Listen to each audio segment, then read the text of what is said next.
우리의 수익을 책임지는 박병주 이사님과 이제 오늘장의 두 마리 토끼를 잡아보도록 하겠습니다. 오늘도 우리의 영업이사 박병주 이사님 만나볼게요. 이사님 안녕하세요. 반갑습니다. 네, 저희 오늘도 이슈와 섹터를 점검하고 종목 단으로 좁혀서 이야기를 나눠볼 텐데요. 먼저 첫 번째 이슈, 재건주 관련한 이슈부터 만나보도록 하겠습니다. 러시아 우크라이나 회담 요구, 젤렌스키 대통령 푸틴을 직접 만나자라고 한마디 가져와 줬고요.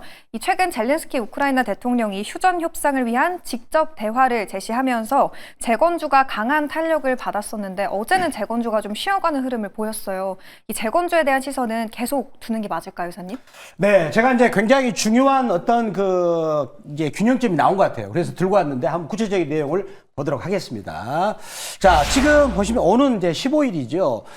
터키 이스탄불에서 개최가 될 예정인데, 근데 제가 요 기사 내용을 보면은 어제하고 오늘은 약간 이제 느낌이 좀 바뀌었는데, 자, 젤렌스키 대통령은 직접 참석한다 그랬죠. 확정했는데 이분은 어제 참석할까 말까 그럼 그 말이 나왔어요. 근데 갑자기 보좌관은 참석한다. 네. 약간 구색이 좀 엇갈리죠. 그런데 제가 최근에 지금 읽는 책이 있습니다. 게임 이론이라는 책을 제가 읽고 있어요. 그러면 지금 그 게임 이론에 의한다 보면 러시아나 그다음에 우크라이나나 그다음 이제 지켜보고 있는 미국 같은 경우는 여기서 전쟁을 종결시키는 게 가장 자기들한테 유리한 조건이 될 수가 있는 거죠. 따라서 제가 본다면 푸틴이 숨어 있지만 결국은 될 것이다라고 지금 생각을 말씀드리겠습니다. 자, 그 다음에, 러시아하고 우크라이나 이번에 국제회담 같은 경우는 앞으로 정치적으로 굉장히 중요한 변화가 되는 그런 가늠할 분기점이 될 것이다라고 말씀을 드리도록 하겠습니다. 네, 이사님이 사실 요즘 몸 상태가 안 좋으신데도 굉장히 열정적으로 이렇게 설명을 항상 해주고 계세요. 저희 우크라이나 관련된 이슈를 만나봤고요. 저희 우선 두 번째 이슈로 넘어가서 두 번째 이슈부터 확인을 해볼까요? 두 번째 이슈는 이제 정책주 관련한 이야기 나눠보도록 하겠습니다. 네. 방산주는 한물 갔을까요? 대선 후에 뜰 종목은? 이라고 한마디 가져와 줬고요. 네. 요즘 정책주 안에서 계속해서 순환매가 빠르게 돌아가고 있어요. 뭐 AI, 소프트웨어, 저출생 여러 가지 테마가 움직이고 있는데 지금은 좀 어디에 집중을 해봐야 될지 이사님 궁금하거든요. 자, 여기서 제목이 지금 방산주는 한물 갔네. 대가 보면 한물 간 것 같아요. 느낌이. 그래요? 결론 약간 좀 이렇게 하면 좀 방산주 관심 있는 분들한테 참호가다 생각할 수 있겠는데 너무 이격도가 크죠. 그러면 우리는 이제 다음의 종목을 대안으로 준비하면 된다라는 그런 한 줄평이 되겠는데, 자, 다음 내용을 보도록 하겠습니다. 네. 자, 보시면은요. 이제 방산주 같은 경우는 이제 우리가 한화 에어로스페이스를 보면은 주가가 너무 올랐잖아요. 거의 한 30배 올랐거든요. 그때는 이격도가 크다. 조심하자. 그런 뜻이죠. 자, 그래서 보시면은 최근에 AI 인프라 요거는 대선 주자들이 지금 굉장히 추진하고 있는 것이고요. 어제 미국과 사우디 정상회담에서도 어제 그 AI 관련 투자를 앞으로 엄청 투자한다 그랬잖아요. 네. 이게 세적인 흐름이죠. 그리고 소프트웨어 육성 요거는 이제 대선 핵심 정책인데 우리나라도 누가 되든 할 수밖에 없는 거예요.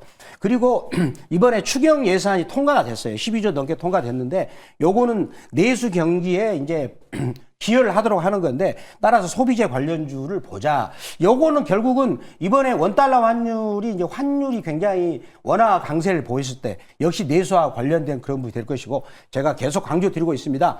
상법 개정안 증시 활성화돼서 거래대금이 증가하고 있다. 제가 이 시간에 지금 우리가 그 증권주를 매일같이 들고 오고 있지 않습니까? 맞아요. 거의 4월 말부터 대부분 다 올랐습니다.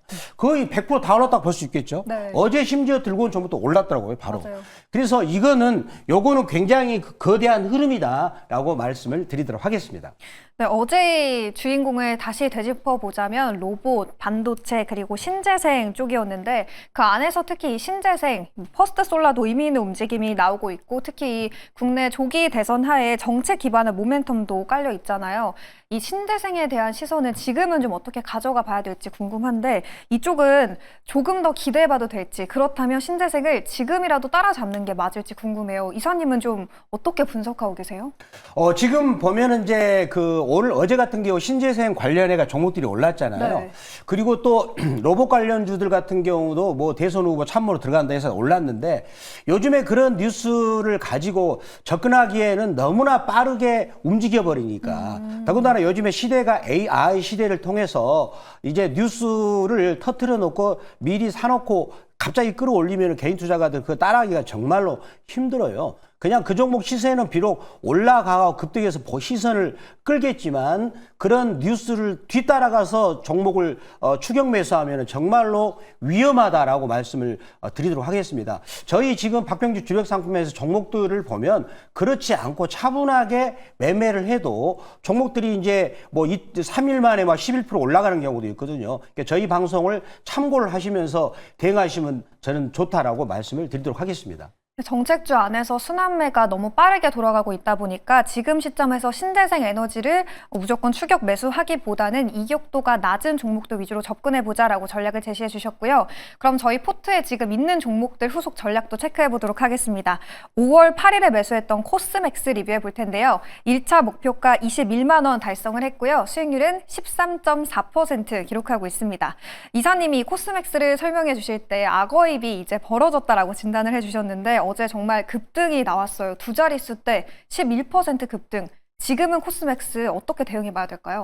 자, 코스맥스도 우량주잖아요. 그렇죠? 네. 우량주인데 실적을 동반한 아주 좋은 회사입니다. 그런 회사도 저희가 이 시간에 여기서 말씀을 드려가지고 매수할 눌림목을 준 상태에서 바로 어제 점핑을 했으니까 불과 한 5일 만에 10% 수익이 넘게 나왔단 말이에요. 그렇죠? 그렇다면 10% 우리가 그 수익을 7번만 거두면 원금이 2배가 됩니다. 굳이요 막 급등줄 할 필요 없는 거예요. 저는 그렇게 말씀드리고 싶은데 역시 악어입이다 이렇게 벌어지는 자리 이거는 일봉이고요. 자 다음 보실까요? 이번에 월봉도 악어입이 벌어졌고 자 분기봉, 월봉, 주봉 이 네 군데가 동시에 이렇게 악어입이 벌어지니까 그러면 이 도대체 악어입이란 게 뭐냐 궁금하시잖아요 시청자님들이. 바로 그거를 볼린저 밴드라고 있어요. 그런 볼린저 밴드라는 건 뭐냐면 원리가 예를 들어서 앞으로 상황이 좋아지게 되면 이 표준 편차 값을 이렇게 높이는 거죠. 그러니까 좋은 상황이 벌어지면 가격의 표준 편차를 높이는 원리다. 반대로 안 좋은 상황이 벌어지면 밑으로 낮아지는 거죠. 그러니까 좋아지게 되면 결국은 악어입이 벌어질 수밖에 없는 거다라고 말씀드리도록 하겠습니다. 코스맥스 지금도 여전히 좋다. 악어입. 오늘도 볼린저 밴드에 대해서 꼼꼼하게 이사님이 설명해 주셨습니다. 오늘 종목도 너무 기대가 돼요. 코스맥스가 단기간에 높은 수익률을 기록하고 있다 보니까 오늘 장에선 좀 어디에 진입을 해야 될지 기대도 되고 궁금한데 이사님 오늘 개장하면 주력 상품 어느 기업으로 봐야 될까요? 자, 바로 오늘 준비한 종목은 JTC가 되겠습니다. 자, JTC. 자, 요게 약간 일본 느낌이죠. 재팬, 그 다음에 투어 그런 느낌이지 않습니까? 네. 자, 그러면 다음 상황 보도록 하겠습니다. 저희들은 항상 불안하니까 가장 먼저 뭘 체크합니까? 실적을 체크하죠. 매출액은 작년에 3,088억, 영업이익이 257억이고요. 순이익도 248억. 자, 일단 안심이 되죠. 돈을 버니까. 그렇잖아요. 자, 그 다음, 여기 뭐냐면, 일본을 방문하는 단체 관광객 그런 뜻입니다. 일본을 방문하는 관광객을 대상으로 해가지고 소비세 10%를 면세하는 그런 면세점을 운영하고 있는 회사예요. 감이 딱 다가오시죠. 그러면 일본 관광객이 일본 쪽으로 방이라는 관광객이 많을수록 수익이 좋아진다. 그런 뜻이 되겠죠. 자, 그런데 이 회사는 1270개 여행사하고 협력을 해가지고 일본에 20여 개 점포가 있는데 지금 이제 일본에서 앞으로 스포츠 행사가 개최가 되는데 아시안게임 등 2027년까지 많은 아시안게임이 개최될 전망이고 그다음 일본 정부 같은 경우는 앞으로 일본 관광객이 1억 명이 오도록 유치한답니다.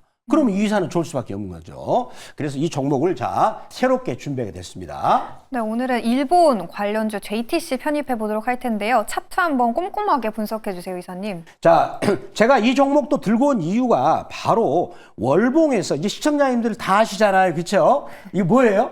악어입이잖아요. 악어입. 네.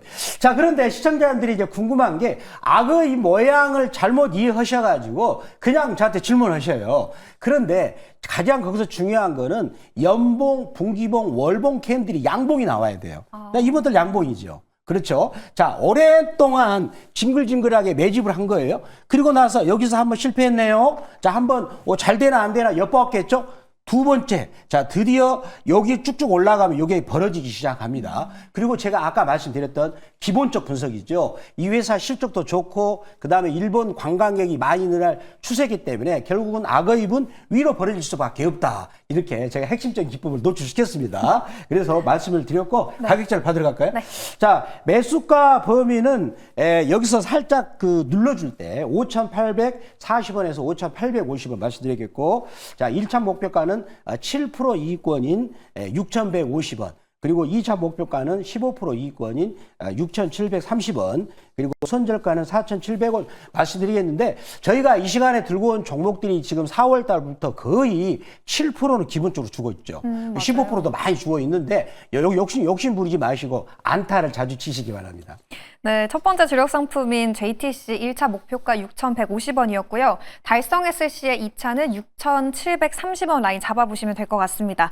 두 번째 기업도 만나볼까요? 두 번째는 이제 이슈와 관련된 종목을 준비해 주셨는데, 두 번째 기업 어디로 보면 될까요, 이사님? 자, 우리 아까 푸틴 대통령 러시아 우크라이나 회담 있지 않습니까? 네. 그거 준비해서 현대건설기계를 자, 준비하게 됐습니다. 자, 현대건설기계인데 HD 현대건설기계가 되겠죠. 자, 그렇다면 이 회사도 우리가 이제 먼저 실적을 좀 봐야 되겠습니다. 내가 투자하는 회사가 돈을 안 벌면 불안하잖아요. 그래서 보시면 자, 매출액 같은 경우는 지금 3억 5천이 올해는 넘어갈 전망이고요. 그리고 영업이익은 1,630억 계속 이제 늘어나는 추세가 되겠죠.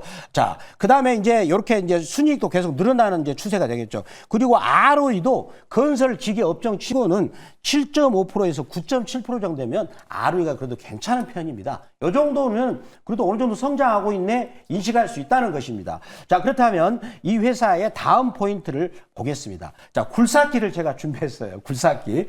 왜 이 회사가 러시아 우크라이나 재건 수혜지로 연관이 되는가 딱 보시죠. 자, 러시아 우크라이나 같은 경우 러시아 국경지대는 지금 참혹합니다. 그래서 첫 작업을 뭘 해야 되죠? 굴삭기 가지고 파야죠. 팔아죠. 그런데 실제로 지금 HD 현대건설기계하고 HD 현대인프라코어는 우크라이나 정부하고 이미 MOU 계약을 체결하고 그다음에 우크라이나 현지 은행과 MOU 계약을 체결해서 이제 재건 공사가 들어가면 가장 먼저 뛰어들 준비를 이 회사는 했다는 것이 되겠고요. 그리고 그 규모가 1,300조가 될 전망인데, 제가 아까 여러분들한테 게임 이론을 가지고 설명을 했죠. 네. 게임 이론이라는 건 뭐는 모든 상대방 자체가 전략적으로 그 상황에 이제 돌입할 수밖에 없다. 균형점을 말하는 거예요. 내시 균형 이론이 되겠는데, 제가 여기서 본다면 지금 러시아도 여기서 더 이상 전쟁하기, 수행하기 힘들어요. 잘못했다 예전에 우크라이나 사태 이후에 그때 소련이 붕괴됐거든요. 그런 비슷한 사태를 직면할 수 있고, 또 우크라이나 같은 경우 여기서 했다가 젤렌스키도 정치적으로 위험할 수밖에 없는 것이고, 그 다음에 미국 같은 경우도 중재하는 입장에서 큰 소리를 쳤는데 안 된다, 안 되는 거죠. 따라서 게임 이론 법칙에 따라서도 이제는 협상으로 갈 수밖에 없는 거다. 그렇다면 지금 우리가 현대건설기계, HD 현대건설기계처럼 재건 관련주로 볼 수밖에 없는 거다라고 말씀을 드리도록 하겠습니다. 재건주하면 또 빼놓을 수가 없는 기업이죠. HD 현대건설기계 오늘장에서 참고해 보시면 좋을 것 같고요. 차트 통해서 이제 가격 전략도 만나볼까요, 이사님? 자, 가격 전략을 보도록 하겠습니다. 네. 자, 이 종목도 제가 한번 같이 한번 보겠습니다. 이번에는 제가 본격적으로 오늘은 그냥 악의인만 말씀드릴게요. 자, 볼까요? 한번. 이게 분기봉이네요. 윗꼬리로 여기 매물을 소화시켰네요. 그렇죠. 이번에 악어입을 아래 꼬리로 딱 딛고 올라탔네요. 그렇죠. 자, 이거 분기봉입니다. 그 다음에 자, 이번에는 연봉도 좋죠. 자, 이렇게 연봉이 양봉이 나와야 됩니다. 항상 어떤 주식이나. 그래야 2025년에 올라가고 있네 이런 느낌이 드는 거예요. 자, 그리고 나서 이제는 월봉도 보면 악어입을 올라탔군요. 그렇죠. 네. 자, 그렇게 되는 것이고요. 그 다음에 일봉도 지금 올라타고 있습니다. 이런 어떤 지수적 분석이 나오고 있기 때문에 말씀드리겠습니다. 오늘은 이사님 악어입 특집이네요. 네. 악어입이 두 번째 종목에서도 나왔는데 가격 전략 어떻게 설정해 볼까요? 자, 가격 전략을 들어가겠습니다. 자, 그렇다면 이제 여기서는 일봉에서는 계속 악어입을 쭉쭉 타고 올라가고 있어요. 계속 그 계단식으로 계속 누군가는 지금 좋다고 보고 저희처럼 좋다고 하고 있는 거죠. 이럴 때는 과감하게 승선할 필요 있습니다. 그래서 매수가 범위는 73,200원에서 73,400원, 그리고 1차 목표가는 7% 이익권인 78,500원, 2차 목표가는 15% 이익권인 84,000원, 15% 이익을 연속해서 5회 거두면 원금이 두 배. 2배가 됩니다. 자, 손절가는 56,000원 말씀을 드리도록 하겠습니다. 네, 오늘 이렇게 해서 두 기업 모두 만나봤습니다. 개장하면 JTC 그리고 HD현대 건설기계 주시해 보시면 좋을 것 같고요. 기사님은 항상 이 따라가야 될 테마주는 놓치지 않으면서도 또 실적과 성장성을 기반으로 한 탄탄한 종목들을 제시해 주시니까 많은 분들이 그래서 이사님의 종목을 기다리는 것 같아요. 네. 어디로 들어가면 더 많은 기업 이야기 들어볼 수 있을까요? 제가 오늘 아침 그 8시 무료방송, 네. 거기서 MBN 골드에서 말씀드리고, 특히 이제 넥스트 트레이드 시간이 아침에는 굉장히 중요합니다. 그리고 어제 보니까 한국 금융 지주가 실적을 정말 서플라이즈하게 실적 발표했습니다. 영업이익이 그 분기당 5천억이 넘었어요. 그러면 연간 2조가 넘는다는 건데, 그 한국 금융 지주도 저희가 이 시간에 박병주 주력 상품 시간에 4월 24일 날 말씀드렸는데, 오늘 넥스트 트레이드 시간에 급등으로 출발할 것 같아요. 그런 부분을 또 말씀을 또 드리겠다는 말씀 드리고, 그리고 또 이런 부분들을 MBN 골드 박병주 주식 밴드에서 한국 금융 지주를 매수가를 드렸습니다. 거기 들어오시는 방법은 네이버 검색창 N 들어가셔가지고 MBN 골드 박병주 주식 밴드라고 치시고 글자 같으시면 터치하시면 종목을 장중에 문자 반응처럼 받을 수가 있다는 것을 말씀드립니다. 이사님, 그러면 저 마지막으로 여쭤보고 싶은 게 네. 이제 정규장 개장이 1시간 10분 정도 남았는데 네. 요즘 국내 증시가 언제 이렇게 올라나 싶을 정도로 계속해서 상승하잖아요. 오늘 네. 장 흐름 간략하게 전망하고 좀 어떨까요? 지금 이제 우리나라 시장 같은 경우는 기본적으로 이제 환율 시장을 봐야 되겠죠. 환율 시장이 가장 어떤 시장의 방향성을 가장 먼저 말해주는 부분인데, 그렇다면 지금 이제 반도체가 이제 꿈틀대고 있어요. 오늘 또 엔비디아 주가가 이제 상승을 했고, 그리고 테슬라도 움직였기 때문에 연관 지어서 이제 삼성전자가 67,000원까지 가는 그런 흐름을 볼 수가 있게요. 그러면 삼성전자가 12% 정도 간다. 그러면 반도체 소부장은 30% 갈 수 있습니다. 반도체 소부장 볼 필요 있다라고 말씀드리겠습니다. 네, 이사님 반도체 강조해주고 계시네요. 관련해서 더 기업에 대한 이야기 많이 듣고 싶으신 분들은 박병주 매니저의 네이버 밴드 무방 참고해주시면 되겠습니다. 저희는 내일 아침 6시에 다시 찾아올게요. 오늘도 함께해주신 여러분 고맙습니다.